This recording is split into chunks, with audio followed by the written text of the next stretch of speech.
দেখুন কাঁকড় মাটি রেডি করেই রেখেছি, কেননা ড্রাগন ফ্রুট গাছে কাঁকড় মাটিই লাগে। কিনে এনেছিলাম, লাগিয়ে দেব, কিন্তু এই প্যাকেটটা আগে কেটে দেব।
এই কাঁকড় মাটির উপরে আর একটু এমনি মাটি দিয়ে দেব।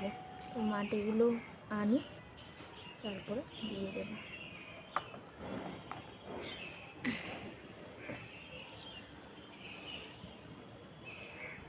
কোনটা? ওই দিকে একটা লম্বা গাছ বসেছে, ওইটা লাও। ও ওইটাই লাগবে। হ্যাঁ,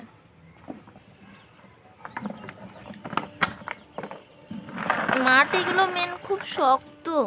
এই এঁটেল মাটি।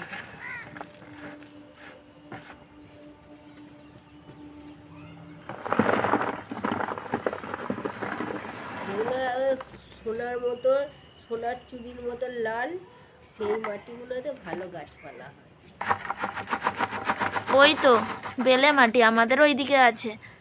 আমার বাপের বাড়ির ওইদিকে সব বন্যা হয়, তাই মাটিগুলো খুব সুন্দর। ওগুলো পলি মাটি তো। হ্যাঁ বন্যার জল যত সব জোয়ারের জল আসে ভেসে ভেসে।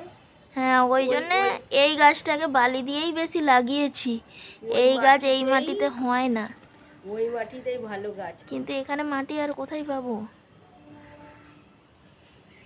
ওখান থেকে তুমি একবার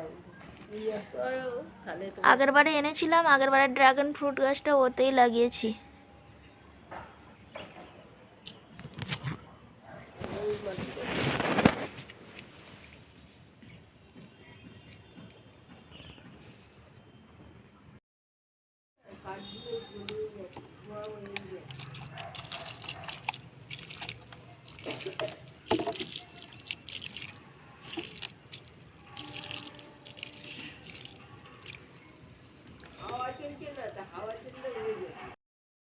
দেখুন বন্ধুরা, ড্রাগন ফ্রুটের গাছটায় আমি গোড়ায় অনেক ধনে দানা দিয়েছিলাম, কত ফুটেছে দেখুন কি সুন্দর হয়ে।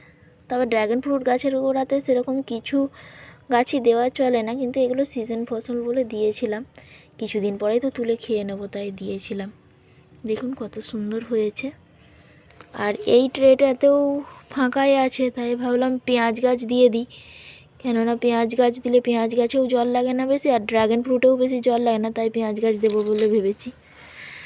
এই যে পেঁয়াজ গাছগুলো যেগুলো দেখালাম, এইগুলো লাগাবো সব এখানে একটা একটা করে।